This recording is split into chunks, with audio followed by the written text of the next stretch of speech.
स्वागत है आप सभी का हमारे YouTube चैनल में। मैं कृपाशंकर, शोध छात्र, भारतीय कृषि अनुसंधान संस्थान पूसा, नई दिल्ली से हैं। आज हम आपसे साझा करेंगे कि पॉली हाउस लगाने के फ़ायदे क्या हैं, पॉली हाउस लगाने के नुकसान क्या हैं। जैसे कि आज के नवयुवक जो नई नई तकनीक आ रही है उसको फॉलो करना चाह रहे हैं, तो शोध छात्र होने के नाते मैं जो भी जानकारी दूंगा वो ऑथेंटिक होगा और यूनिक होगा, जिससे आप डायरेक्टली उन चीज़ों को समझ सकते हैं अगर इन फ्यूचर आप वो करना चाहते हैं। तो यहाँ पे हम आपको मिलवाएंगे उनसे जिनका ये पॉली हाउस है, जो इसमें कई साल से खेती कर रहे हैं। उनके क्या फ़ायदे हैं, क्या नुकसान है, वो आपके साथ हम साझा करेंगे। हम आगे बढ़ते हैं, अभी आपसे मिलाते हैं ऋषभ वर्मा जी से, जो नवयुवक हैं। ये पॉली हाउस लगाए हुए हैं, कुछ इनके बारे में बताएंगे, सुनिए आप इनसे। मेरा नाम ऋषभ वर्मा है। मैं ग्राम अलावलपुर, पोस्ट शुरापुर, अकबरपुर, अम्बेडकर नगर, यूपी का रहने वाला हूँ। ओके, तो आपने ये पॉली हाउस किस सन में लगवाया था? ये 2018 में, 2018 में, और लास्ट 2018 में। ठीक है, तो फिर आगे चल के बात करते हैं इसमें आपको क्या फ़ायदा, क्या नुकसान आप शेयर करना चाहेंगे हमारे साथ। चलिए। तो आपने 2018 में ये पॉली हाउस लगाया। हाँ हाँ। तो 2018 से अभी तक आपने लगभग एक सीजन में क्या क्या क्रॉप लगाते हैं? एक सीजन में जैसे कि टमाटर लगा दिए, वो चलता है लगभग 8-9, हाँ 9-10 महीने चलता है। अच्छा। हाँ, 3 महीने में फसल आता है, 90 दिन में, 70 दिन में फूल आ जाता है। ठीक है। हाँ, यही है। इस बार चलता है लगभग एक टमाटर का पेड़ लगभग होता है 18 से 20 फीट। अच्छा, तो आप ये मतलब कि इनडिटर्मिनेट वाली वैरायटियाँ हैं। हाँ। तो ये आपने कौन कौन सी फसल अभी तक ले चुके हैं इस पॉली हाउस के अंदर? टमाटर हो गया, खीरा हो गया और शिमला मिर्च हो गया। तो इन तीनों फसलों में आपको सबसे ज़्यादा प्रॉफिट कौन से में लगता है कि है? इसमें सबसे ज़्यादा प्रॉफिट है शिमला मिर्च। अच्छा, ठीक है। तो अभी शिमला मिर्च के बारे में सबसे ज़्यादा प्रॉफिट है ऐसा बता रहे हैं, ये सब फायदे बता रहे हैं उसके। अच्छा, इसके और क्या फ़ायदे हो सकते हैं कि आप किसी भी समय में इसको उगा सकते हैं? हाँ, ये भी है, विदाउट सीजन। Without season. तो इसका मतलब ये है किसान भाइयों कि आप इस तरीके का जो स्ट्रक्चर देख रहे हैं, इसमें अगर फायदे के तौर पे देखें तो किसी भी फसल को किसी भी समय में उगाया जा सकता है। वो डिपेंड करता है कि किस तरीके का पॉली हाउस आपके पास है। तो अभी तो हमने फायदे के बारे में जाना है, आगे चलते हैं नेक्स्ट स्टेप में। जैसे कि कीड़ा मकोड़ा ना लगे, इसके लिए ये भी है एक बेनिफिट। कीड़ा मकोड़ा नहीं लगेगा, ये भी फायदा है कि इंसेक्ट पेस्ट से भी आपको बचाव मिलेगा कीड़े का। और सर्दी में जैसे पाले की शिकायत आती है, वो भी, उससे भी बचाव है। ठीक है। तो कीड़े से होने वाली जो दिक्कतें हैं, मतलब कि आपका बैक्टीरिया हो गया, फंगस हो गया, वायरस हो गया, प्लस जो इन्वायरमेंटल वातावरण वाले प्रभाव हैं, जैसे कि बारिश अधिक हो गई, ओला पड़ रहा है, इन सब से बचाव होता है पौधों को। ये सब फायदे की बातें हैं। नुकसान की बात जो ज़्यादा जरूरी है और हम फिर डिस्कस करें। तो आगे बढ़ते हैं। जो शुरुआत करने वाले फार्मर्स हैं, जो नवयुवक हैं, जो पॉली हाउस में शुरुआत करना चाहते हैं, उनके लिए कुछ चीज़ें ज़्यादा ज़रूरी हैं। जो कर रहे हैं उनके लिए तो वो कॉमन है, वो समझ रहे हैं। तो जो शुरुआत करना चाहते हैं उनके लिए ये है कि सिंचाई की व्यवस्था क्या होती है, इसमें टपक सिंचाई का क्या मतलब होता है, जो यहाँ पे स्प्रिंकलर फुहारे लगे हैं उसका क्या मतलब होता है, प्लस इसमें जो नेट लगा है उसका क्या मतलब है, ये रस्सियाँ जो दिख रही हैं इसका क्या मतलब है। इन सब के बारे में ऋषभ जी बताएंगे। तो जैसे आप टमाटर की खेती करते हैं तो क्या यूज होता है इनका? ये रस्सियों के पेड़ के सहारे मतलब खड़े रहने के लिए। हाँ, तो वैज्ञानिक विधि में क्या होता है कि स्टैकिंग हम लोग बोलते हैं, तो उसमें पौधों को सहारा देते हैं। तो इस रस्सी के सहारे वो पौधे बड़े वाले होते हैं, उनकी हाइट जो है इनडिटर्मिनेट प्रकार की वैरायटियाँ होती हैं जैसे टमाटर में। तो उनको क्या है कि उसमें अलग अलग शाखाएं होती है, ब्रांचिंग पैटर्न अलग होता है। तो उसके साथ बांध देने से क्या फ़ायदा है, पौधे में वृद्धि विकास ज़्यादा होता है, जिससे हर नोड पे जो मैक्सिमम नंबर ऑफ फ्लावर्स हैं उसमें फ्रूट ज़्यादा बनता है। ये इसका फ़ायदा है। तो ऊपर आपने फॉगर लगा है, देख रहे हैं। हाँ, स्प्रिंकलर सिस्टम है ऊपर फॉगर है, जो स्प्रिंकलर सिस्टम है। तो उसका क्या फ़ायदा है आपके हिसाब से? वो सिंचाई के लिए पत्ती होती है जैसे गंदी हो गई है, उससे धुलने के लिए है। हाँ। तो फॉगर का क्या है मेन, जैसे कि ये ह्यूमिडिटी भी मेंटेन करता है। हाँ, टेम्परेचर थोड़ा डाउन रखता है स्प्रिंकल से। ठीक है, टेम्परेचर मेंटेन रखता है। आप यहाँ पे नेट देख पा रहे होंगे, थोड़ा नेट दिखाइए ऊपर, जो नेट दिख रहा है।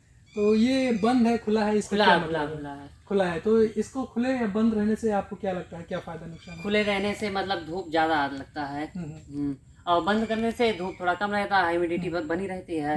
हाँ। तो आप जैसे कि समझ रहे हैं, जो यूवी रेडिएशन है उसका जो रिफ्लेक्शन परसेंटेज है, ऊपर जो नेट है वो तो है ही है, जो ऊपर फाइबर लगा है, उसके बाद जो नेट है वो परसेंटेज डिक्रीज कर देता है, जिसकी वजह से अंदर का जो माइक्रो इन्वायरमेंट है बना रहता है, थोड़ा टेम्परेचर लो रहता है। ओके, ठीक है।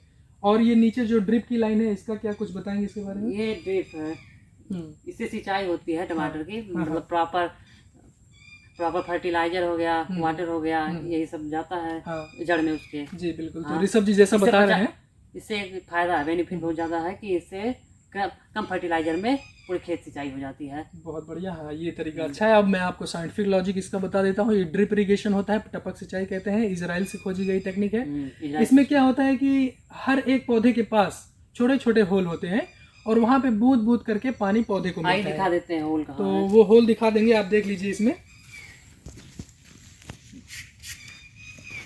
थोड़ा इसमें मिट्टी लग गई। हाँ, इस तरीके के होल होते हैं। तो इन सब होल से क्या है, हाँ, 1 मीटर लगभग इतना होता है। हाँ, लगभग ये 45 सेंटीमीटर के आसपास है। 45-50 सेंटीमीटर इतना रहता है। तो पौधे की जो दूरी है उसी के हिसाब से इसको एडजस्ट किया जाता है ताकि उचित मात्रा में पानी पौधे के जड़ों तक पहुंच सके और अधिक से अधिक उत्पादन मिल सके। इसके जरिए पानी ही नहीं बल्कि अलग प्रकार के फर्टिलाइजर का भी हम उपयोग, जितने फर्टिलाइजर होते हैं सब इसी से सप्लाई होते हैं। इसी से होते हैं। उसका टैंक होगा। हाँ, टैंक है उसका। हाँ, अलग ठीक है, सिस्टम वो भी हम लोग उसको दिखा देंगे अभी इरिगेशन आपको। सिस्टम उधर है सामने। ओके, ठीक है। यहाँ से जो पानी का सिस्टम कंट्रोल किया जाता है जिसे ड्रिप इरिगेशन, और ड्रिप इरिगेशन के थ्रू, टपक सिंचाई के थ्रू जो हम फर्टिलाइजर पौधों को देते हैं, उसमें ये फंक्शन कैसे करता है, ऋषभ जी बताएंगे इसके बारे में। जी ऋषभ जी बताइए। जैसे कि ये यहाँ से इरिगेशन सिस्टम है, इरिगेशन पूरा ये करता है, सिंचाई कंट्रोल। हाँ, सिंचाई कंट्रोल यहीं से होता है। तो फिर ये कैसे सिस्टम है? ये पहले तो मोटर से जुड़ा होगा। पहले सामने इसके एक गड्ढा है, टैंक है, एक सामने टैंक है। टैंक में पानी इस मोटर से आता है, बोरवेल से। तो यहाँ पे बोरवेल है, इसके थ्रू टैंक में पहले पानी जाता है। ठीक है, फिर वहाँ से फिर सप्लाई होता है इससे, इससे इस मोटर से सप्लाई होता है, इस टैंक में आता है। अच्छा, तो ये मोटर आपको दिख रहा होगा, ये फिर वहाँ से पानी लेके इधर टैंक में डालता है। टैंक में डालता है, अगर ओवर है पानी, ओवर इधर इससे वापस चला जाता है टैंक में, उसी टैंक में चला जाता है। यहाँ से प्रेशर कंट्रोल होता है, प्रेशर पानी मतलब ओवर है, प्रेशर कंट्रोल होके टैंक में चला जाता है। अच्छा, ये सिस्टम है ना। अच्छा ऋषभ जी, अगर इसको हम डायरेक्ट बोरवेल से कनेक्ट कर दें और इसको आउटलेट बना दे बाहर निकलने के लिए, तो उससे क्या फायदा नुकसान हो सकता है? जैसे कि आप बता रहे हैं कि इससे बोरवेल से पानी बाहर गड्ढे में जाता है, फिर ये मोटर जो है वहां से पानी खींचता है और जो ज्यादा होता है वो यहाँ से निकाल देते हैं ना आउटलेट से। अगर हम इसको डायरेक्ट बोरवेल से कनेक्ट कर दें और इसको आउटलेट बना दें कि जो पानी एक्स्ट्रा है उसको बाहर निकाल दें, तो कोई नुकसान नहीं? कोई नुकसान नहीं होगा। जैसे कि ये बना हुआ था मोटर बाहरी सिंचाई के लिए, ऊपर में जो फील्ड है उसके लिए बना था ये। अच्छा, उसमें तो इसका यूज उसमें नहीं कर सकते हैं क्या? अगर हम यहाँ से इसको डायरेक्ट बंद कर दें तो ये सप्लाई पूरा पानी बाहर जा सकता है? हाँ, सप्लाई लगभग पानी जाएगा, कुछ अंदर आएगा। हाँ, और इसके लिए एक और है कि इसके जो पाइप का वो है, मतलब मुंह है, वो पतला होना चाहिए। और बोरवेल उतना पतला होता नहीं है, चौड़ा होता है। चौड़ा होता है, ये इशू है। इशू है। वो देखिए कितना पतला पाइप है, पाइप पतला है, इसका बहुत मोटा पाइप की वजह से प्रेशर बनता है, पतले पाइप की वजह से। ओके, ठीक है। तो ये 5 HP का मोटर है लग रहा है? 3 HP का। ठीक है, 3 HP का क्लास करता है। ठीक है, वो पानी यहाँ से खींचेगा, फिर उसके बाद ये क्या कंट्रोल करेगा? ये मतलब ऑन ऑफ के लिए है, पानी दूसरी तरफ डिलीवर करने के लिए, कंप्लीटली बंद कर देगा। हाँ, पानी इधर से जाएगा, नीचे से भी जाएगा, एक बंद है, खुला है, इधर से ऊपर जाएगा या नीचे से। और इस टैंक में है मार्बल, हाँ, जो पानी को फिल्टर करता है, पानी को फिल्टर करता है। ठीक है, तो ये प्रेशर कैसे पता चलेगा कितना प्रेशर तक ठीक है इसका लेवल? इसका लेवल 2 तक नॉर्मल है। अच्छा, 2 kg/cm इसको। हाँ, ठीक है, 2 तक नॉर्मल है। हाँ, इसके बाद फिर एवरेज है, इसके बाद है। अगर प्रेशर ज्यादा बनता है तो कंट्रोल करने का तरीका क्या है? कंट्रोल करने का वापस कर, यहाँ से पानी हम ज्यादा खोल दे, बाहर बाहर वापस चले जाए, आउटलेट में चला जाए पानी। ठीक है, तो ये हो गया सिस्टम। उसके बगल क्या सिस्टम है? इसके बगल ये है फर्टिलाइजर का। फर्टिलाइजर का, हाँ। तो यहाँ पे जैसे फर्टिलाइजर आप कहाँ घोल बनाते हैं? अब किसी भी ड्रम में हो गया, किसी भी उसमें हो गया, बना लीजिए घोल, इसके बाद यहाँ से सप्लाई कर दीजिए। हाँ, आपको जैसे दिख रहा होगा वहाँ सप्लाई का पानी भी जाता रहेगा, उसके साथ साथ फर्टिलाइजर भी जाता रहेगा। हाँ, तो टपक सिंचाई में यही फायदा है कि वो जो आपको दिखा रहे हैं वहां से वो उठा लेगा पूरा फर्टिलाइजर जितना चाहिए। अच्छा, वो कुछ बना है लेवल कितना फर्टिलाइजर लेगा वो इस टैंक से पानी में जो मिलाएगा? हाँ, उसका मतलब एक रेशियो है। अच्छा, हाँ, कितना जाना चाहिए इतना। तो वहां से वो उस सिस्टम से पौधों तक पहुंच जाएगा। तो इससे ये फायदा हुआ कि पौधों के पास डायरेक्ट फर्टिलाइजर जाएगा, इधर उधर खराब नहीं होगा। लगता नहीं। अच्छा, ये तो फायदे की बात हो गई। अब इसमें नुकसान क्या है? जैसे कि कुछ साफ सफाई का कुछ फंस गया इसमें, उसके लिए क्या है? साफ सफाई के लिए फिल्टर है, यहाँ भी है। अच्छा, वहां से भी खोल सकते हैं? हाँ, ये खुलता है पूरा, यहाँ से खुलता है। इसके ये भी साफ होता है, ऐसे पतला पतला बना हुआ है टाइप का। देखना चाहेंगे तो खोल दे, दिखा दीजिए, थोड़ा सा समझ में आ जाएगा। अगर नहीं खुलता है तो कोई बात नहीं, खुल जाए तो ठीक है।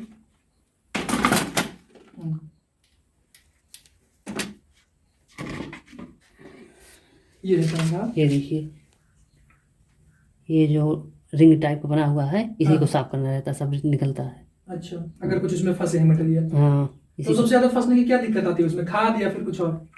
थोड़ा सा फर्टिलाइजर हो गया, नहीं तो ये जो वाटर में रहता है, पानी में जो अच्छा है ना, हाँ। सैंड ये सब चीज। सैंड वैंड, हाँ, इसी अच्छा, टाइप का। ठीक है।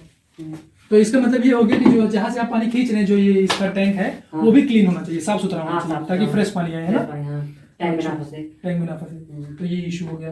अच्छा, कुछ यहाँ पे और कोई वाल्व का सिस्टम, प्रेशर उधर कहीं से मेंटेन करने के लिए, हवा कुछ अगर बनता है, कुछ ऐसा कुछ हाँ हाँ, प्रेशर के लिए जैसे कम करना है, एक प्रेशर यहाँ भी रहता है, यहाँ पे छोटा सा बना है। हाँ, छोटा सा बना है, इसे पुश करिए हाँ। तो प्रेशर इधर कुछ निकल जाता है। इसको क्या करना पड़ेगा, उठाना पड़ेगा? नहीं, डाउन डाउन, जब पुश करना। क्योंकि वो हाँ। पहले से ही ऊपर रहेगा। हाँ, प्रेशर बनता उठ जाता है कोई। उठ जाएगा, ये तो ठीक है। तो ये सब बेसिक चीजें हैं जो अभी तक आप समझ रहे हैं। ये कंट्रोल करता है कि जो आपने पॉली हाउस बनाया है वहाँ पे पानी और फर्टिलाइजर कितना देना है, उसको कंट्रोल करेगा। यहाँ पे देख सकते हैं कि ये अलग अलग इन्होंने बेड बना के रखा है। तो ये बेड आप कैसे बनाते हैं? ये पहले तो मशीन से, मतलब पहले ट्रैक्टर से जुताई होती है, तो कल्टीवेशन ट्रैक्टर जुताई करने के लिए कहाँ से ट्रैक्टर आप आने का सोर्स बना है? आगे से दिखा कल्टीवेशन। दीजिए उधर। अच्छा, उधर सामने से आप ओपन कर देते हैं, हाँ, ओपन तो हो ट्रैक्टर आ जाता है। गया। और ये स्ट्रक्चर इस तरीके से बना है कि ट्रैक्टर आसानी से इसमें घूम सकता है। हाँ? हाँ, तो पूरा जुताई कर देगा। उसके बाद बेड ये जो बना है, ये बेड ये आदमी लोग बनाते हैं। ये आदमी लोग मैनुअली लेबर। बनाते हैं, लेकिन अगर आपके पास पावर टिलर आप अगर खरीद सकते हैं, 70-75 हज़ार में अच्छा पावर टिलर आ सकता है। इसके पहले वाले वीडियो में आप देख सकते हैं पावर टिलर से किस तरीके से बेड बनाया जाता है, मैं लिंक नीचे दे दूंगा। तो आपको इससे इजी हो जाएगा कि बेड कैसे बनाते हैं, वो देखने को मिल जाएगा। तो ये हो गया कि बेड के बारे में। अच्छा, ठीक है। अभी तक आपने देखा कि पॉली हाउस लगा सकते हैं, कैसे लगा सकते हैं। अभी आप नुकसान के बारे में समझिए, आपको क्या प्रिकॉशन मेजर्स लेना पड़ेगा, क्या क्या इससे नुकसान हो सकता है, क्या क्या चीज़ें आपको आगे फेस करनी पड़ सकती हैं, वो पहले जानना जरूरी है। तो ऋषभ जी बताइए, अभी बारिश का समय है, ये जुलाई अगस्त का महीना चल रहा है, अगस्त खत्म होने वाला है लगभग। हाँ। तो आपके पॉली हाउस में आपको क्या लगता है कि क्या क्या समस्याएं हैं? ये पानी का, पानी का, ठीक हाँ, है। पानी का जैसे हो गया, नीचे से हाँ। मिट्टी बना देती है, जो सूखा रहता है उसको भी। तो आप इनकी बात को समझिए, जैसे कि ये पूरा फील्ड है इनका, ये लगभग हमें लगता है 1500 मीटर स्क्वायर होगा पूरा एरिया। 18 ठीक है, ठीक है, लगभग 1500 मीटर स्क्वायर होगा, कम से कम 1500 से 2500 मीटर मान लीजिए। तो ये जो एरिया है, बारिश इतनी ज़्यादा हो गई है जिसकी वजह से क्या है कि जो नीचे से है ना पानी, वो अंदर में आ जा रहा है, कंट्रोल करने का तरीका नहीं है। तो इसका फ़ायदा क्या है? इसका फ़ायदा तो कुछ भी नहीं है, पूरा नुकसान है, पूरा पानी आ जा रहा है। लेकिन आप पॉली हाउस लगाने से पहले ये चीज़ कर सकते हैं कि जो आप जगह सेलेक्ट करते हैं वो थोड़ा ऊंचा होना चाहिए, और जो पॉली हाउस के चारों तरफ का 1-2 मीटर का एरिया है, वहाँ पे कंट्रोल होना चाहिए कि वहाँ से कोई भी जानवर, आपको सबसे ज़्यादा क्या मिलता है? चूहे की दिक्कत आती है। हाँ, चूहे की दिक्कत है। चूहे की दिक्कत क्या है? चूहे अंदर से होल बना के अंदर पूरा होल बना देंगे, उसी होल से पानी सब आ जाता हाँ, है। बारिश के समय में पूरा पानी पॉली हाउस के अंदर में आ जाएगा, वो पूरी समस्या है।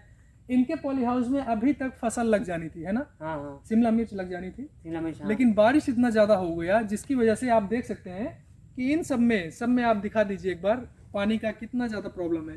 पूरा पानी भर गया है, कहीं कहीं तो बहुत ज़्यादा पानी है जो कि बाहर से पूरा आ गया है।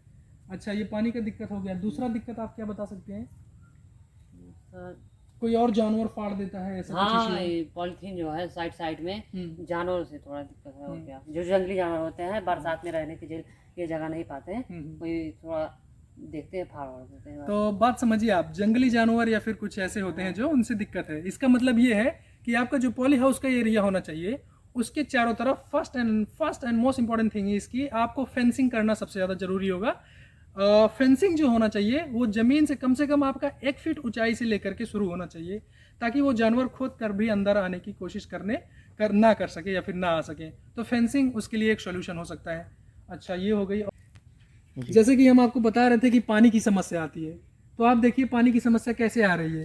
ये जो चूहे हैं पूरा होल बना के रखे हैं, तो आप पूरा देख सकते हैं, आप दिखा दीजिए, ये 1-2 बेड पूरा पानी से भरा है। पूरा चूहे जो है बाहर से अंदर ले आते हैं ना, होल बना के। बारिश के समय में बाहर का पानी अंदर आ जाता है चूहे की वजह से। चूहे की वजह से, हाँ। ये बहुत ज़्यादा प्रॉब्लम है ना। तो ये सब चीज़ें आप जैसे कि पॉली हाउस अगर सेटअप करना चाहते हैं तो ये चीज़ें देखना बहुत ज़रूरी है। कौन से लोकेशन पे कर रहे हैं, ट्रांसपोर्टेशन की क्या सुविधा है, पानी निकलने की क्या सुविधा है, बाकी जानवरों की क्या सुविधा है। तो आपको क्या लगता है, चूहे को कंट्रोल करने का कुछ उपाय है? चूहा, हाँ, वही चूहे की दवा, और क्या, चूहे की दवा रख सकते हैं वहाँ पे, है? तो लेकिन चूहे की दवा कब रखेंगे? जब वो होल बना देगा, पानी आ जाएगा, फिर उससे कुछ फ़ायदा नहीं है। तो ये एक बड़ा डील है। तो इसके लिए हम क्या कर सकते हैं, 1 या 2 मीटर एरिया जो बाहर से है आपका पॉली हाउस के बाहर से, वहाँ पे बहुत तरीके के रोटंडीसाइड होते हैं जो कि मोस्टली चूहे को मारने के लिए होते हैं। आप उनका यूज़ करके वहाँ पे रख सकते हैं। जब आपको पता चले कि ये सीज़न बहुत ज़्यादा स्पेसिफिक है इसके लिए, तो वहाँ पे आप दवा को उसको रख सकते हैं किसी खाने की चीज़ में मिला के, ताकि वो खा के उसकी डेथ हो जाए, तो फिर थोड़ा सेफ्टी हो सकता है। अदरवाइज़ पूरा पॉली हाउस आप देख सकते हैं, अभी ये सीजन का समय है, उनकी वजह से पानी नहीं सूख रहा है। और ये आप बेड देख रहे हैं, पूरा बेड, पूरा जहाँ पे हम लोग पाँव रख रहे हैं, पूरा ये धंस जा रहा है नीचे की तरफ। इतना ज़्यादा यहाँ पे पानी भर गया है नीचे की तरफ से। मार्केटिंग थोड़ा लॉकडाउन की वजह से इस समय डाउन है। लॉकडाउन की वजह से मार्केटिंग डाउन है। अगर ये प्रोड्यूस भी करते हैं तो उसका सही रेट नहीं मिल पाता है। अब जैसे खीरा हो गया, खीरा का लगा हुआ था, खीरे का रेट था 1 या 2 रुपए था किलो। 1 या 2 रुपए केजी था खीरा। ये कौन से महीने की बात है? ये पिछले साल। ये पिछले साल लॉकडाउन के समय की। हाँ, लॉकडाउन वही स्टार्टिंग था। लॉकडाउन के समय में स्टार्टिंग था, पॉली हाउस में 1-2 रुपए किलो खीरा जा रहा था। आप समझ सकते हैं कि क्या समस्याएं हैं। और इसमें मुझे जो लगता है सबसे बड़ी समस्या वो ये है कि जैसे कि ऋषभ हैं, ये पैदा करते हैं और खाने वाला मैं हूँ किसी सिटी का, तो ऋषभ जी के पास से मैं खाने वाला हूँ, मेरे पास तक डायरेक्टली नहीं पहुँच पाता है। इसके बीच में भी एक बहुत ज़्यादा इशू है, जिसकी वजह से प्राइस डायरेक्ट हाइक हो जाता है। आपको कभी भी मार्केट में 5 रुपए किलो खीरा आज तक नहीं मिला होगा, भले ही इनके खेत में 2 रुपए किलो बेचना पड़े। बिचौलिए इसमें सबसे ज़्यादा प्रॉब्लम खड़ा कर रहे हैं। ये पॉली हाउस लगाने का खर्चा बहुत ज़्यादा आता है। जैसे 1800 से 2000 मीटर स्क्वायर में अगर आप लगाना चाहते हैं, तो ये एरिया आप देख रहे हैं कितना है, पूरा एक बार आप देख सकते हैं कितना एरिया है। तो ऋषभ जी, इसका खर्चा कितना आता है लगभग टोटल? आपको कितना आया है इसको लगवाने का? इसका खर्चा आया है 20 लाख। लगभग 20 लाख। लगभग 20 लाख, हाँ। तो इससे गवर्नमेंट से कुछ सब्सिडी? 50% गवर्नमेंट से 50% सब्सिडी है। तो उत्तर प्रदेश गवर्नमेंट में जो हर एक जिले में हॉर्टिकल्चर डिपार्टमेंट होता है, उद्यान विभाग, वहाँ से आप संपर्क कर सकते हैं। पूरा फर्म आपको उनसे मिलना पड़ेगा, पहले वो आपको सेटअप करना पड़ेगा। ऐसा ही है ना? सेटअप करना पड़ेगा, पैसा तो बाद में आता होगा ना? पैसा बाद में आता है। पहले पूरा पैसा 20 लाख आपको लगाना है। पूरा पॉली हाउस का आपका स्ट्रक्चर बनेगा, डीएचओ साहब सब ध्यान में रखेंगे।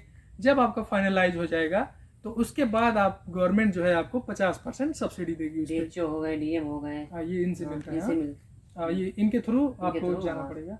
तो डीएचओ ऑफिस से जिला उद्यान अधिकारी के अधिकारी जो हैं, उनके थ्रू ये सब चीज़ें संभव हो सकती हैं। अगर आप करना चाहें तो अपने ज़िले के जिला उद्यान अधिकारी से मिल सकते हैं, बात को आगे बढ़ा सकते हैं। तो आपने ये कौन से फर्म से बनवाया था? कुछ नाम है उस कंपनी का? नाम है, मतलब वो था MS एग्रोटेक। MS एग्रोटेक, ये लखनऊ में है। लखनऊ में है। उनके फर्म से इन्होंने बनवाया था। और जो इरिगेशन सिस्टम है वो रिवलिस का है। अच्छा, वो रिवलिस का है। रिवलिस कंपनी। तो ये जो जब बनवाएंगे स्ट्रक्चर, तो फर्म में बाकी स्ट्रक्चर कोई और का रहेगा, सिंचाई का किसी और का रहेगा, ऐसा रहता है क्या? नहीं, जो ऊपर का स्ट्रक्चर है वो MS एग्रोटेक का था, और बाकी जो स्प्रिंकलर सिस्टम है, मतलब ड्रिप का, ये सब कंपनी के द्वारा है। ओके, ठीक है। रिवलिस हो गया, नेटाफिम हो गया। अच्छा। तो ये सब जब कंपनियां हैं, जब ये पॉली हाउस का स्ट्रक्चर बनाती हैं, तो ये सब चीज ध्यान देके बनाती होंगी ना? ड्रिप हमको अलग से लेना पड़ेगा, ऐसा कुछ रहता है? नहीं, उसी के अंदर, उसी कंपनी में। हाँ, जो MS था उसी के अंदर में सब रहेगा। कंपनियां अलग अलग हो, पूरा कंप्लीट करता है वो पूरा कंप्लीट करेगा प्रोजेक्ट। ओके, ठीक है जी। तो जैसे कि आप पॉली हाउस लगाए हैं, कोई खेती किए हैं, मान लीजिए कि आपने टमाटर लगा के रखा है, अगर आपने मल्चिंग सिस्टम नहीं किया है तो वहाँ पे खरपतवार की काफ़ी समस्या आएगी। जैसे कि इन्होंने बताया, आप लोग जनरली क्या करते हैं उसके लिए? आदमी यूज करते होंगे निकालने के लिए? आदमी यूज होता है गुड़ाई के लिए। क्योंकि कोई दवा डालेंगे तो पौधा मर जाएगा। पौधा मर जाएगा, इसीलिए आदमी यूज करते हैं। ठीक है। अगर किनारे किनारे पे है तो किनारे पे तो जो बाउंड्री पे है वहाँ पे तो ग्लाइफोसेट डाल के मार सकते हैं। लेकिन अगर हॉकी वाले एरिया में दवा पड़ जाता है। ओके, लेकिन अगर पौधे के पास है तो नहीं पड़ेगा। नहीं। तो यहाँ पे भी ये इशू है। लेकिन अगर आपने टमाटर लगा के रखा है, आपके रोज में दोनों तरफ में बहुत जगह अगर खरपतवार की समस्या है, तो मेट्रीब्यूजिन नाम की दवा आती है। अगर आप मेट्रीब्यूजिन डालते हैं तो उसमें टमाटर पे कुछ प्रभाव नहीं पड़ेगा, बल्कि जो टमाटर के पास जो जितने भी खरपतवार हैं वो सब खत्म हो जाएंगे। और एक बार अगर आप उसकी फिर से गुड़ाई करवा देते हैं तो फर्स्ट क्लास आपका पौधा चलेगा। तो ऋषभ जी, आप क्या सजेस्ट करना चाहेंगे? अगर कोई नवयुवक पॉली हाउस लगाना चाहता है अपने एरिया में, मान लीजिए वो उत्तर प्रदेश के किसी जिले का है या फिर किसी अन्य प्रदेश के जिले का है, तो उसके लिए आप 2-3 चीज़ें क्या बताना चाहेंगे? जैसे कि पॉली हाउस लगाता है वो आदमी, पहले कि ये ध्यान में रखे कि पहले ज़मीन का लेवल देख ले। ज़मीन का लेवल हाई रहे, सब रोड के इक्वल रहे। मतलब पानी वहाँ पे भराव का दिक्कत ना रहे। हाँ, पानी का प्रॉब्लम ना आए। दूसरा दूसरा चीज मार्केटिंग का देख ले, मार्केटिंग कैसा है वहाँ का, मंडी का। हाँ, ये भी ध्यान में रखते हुए वो करे। और तीसरी बात है कि जैसे कि हम हैं और आप हैं, जैसे कि हम उगा रहे हैं, आप मतलब कंज्यूम कर रहे हैं, खाने वाले हैं, तो इसके बीच जो आता है रिटेल का काम करता है, प्रॉफिट उसका ज़्यादा होता है। हाँ, जैसे कि हम होलसेलर में बेच दिए हैं और रिटेल करके आपको देगा। हाँ, जैसे कि हमारा जाता है, मान लीजिए शिमला मिर्च है, वो जाता है 35-40 में और मार्केट में है 80 रुपये केजी। हाँ, केजी है। हाँ, और बताइए इतना रिटेलिंग वाला इतना लेता है बीच का। तो यहाँ पे जो एक चीज़ दिख रहा है, जैसे कि government income upliftment, income doubling की बात कर रही है। मैं भी एक शोध छात्र हूँ पूसा में, दिल्ली में, फल विज्ञान विभाग में। तो इनकी बात, मेरी बात मुझे बहुत सही लग रही है। मैं भी किसान क्षेत्र से ही आता हूँ। तो जैसे कि इन्होंने बताया कि पहले इन्होंने बताया था खीरे के बारे में। खीरा इनका लॉकडाउन में 1 रुपये किलो बिक रहा था। लेकिन आप कहीं भी हो पूरे देश में, पूरे भारत में कहीं भी हो, आपको कभी भी खीरा 5 रुपये किलो बाज़ार में नहीं मिलेगा, कहीं भी नहीं मिलेगा। इसका मतलब ये जो 4 रुपये का मार्जिन है जो रिटेलर ले रहे हैं, जो बिचौलिए ले रहे हैं, वो एक दिक्कत है, मार्केटिंग की समस्या है, जैसा कि ऋषभ जी बता रहे हैं। दूसरा इन्होंने बताया शिमला मिर्च के बारे में, 30-35 रुपये इकट्ठा थोक के हिसाब से ले जाते हैं वो पर केजी, और बाज़ार में 70-80 रुपये केजी मिलता है। तो ये जो बीच में गैप आ रहा है, एक प्रोड्यूस करने वाला और कंज्यूमर खाने वाला, उस गैप को कम करना है। तो हम भी अपने ज़िले में अम्बेडकर नगर में बहुत जल्दी इसके लिए कुछ सोल्यूशन लेके आएंगे, ताकि प्रोड्यूसर से कंज्यूमर के बीच में गैप खत्म हो सके और उनको ज़्यादा प्रॉफिट मिल सके। फार्मर डबलिंग से ज़्यादा ज़रूरी ये मार्केटिंग का स्टेप है, जो मुझे ऐसा लगता है कि आप जहाँ पे ज़्यादा प्रोड्यूस हो रहा है वहाँ से उपभोक्ता के पास अगर पहुँचाएँ कम से कम दाम में, ताकि फार्मर को ज़्यादा पैसा मिल सके, वो प्रॉफिटेबल की चीज़ हो सकती है। तो धन्यवाद ऋषभ जी आपका समय देने के लिए और पॉली हाउस के बारे में बताने के लिए। आप अगला क्रॉप लगाइए, हम फिर आएंगे आपके यहाँ। Okay, thank you.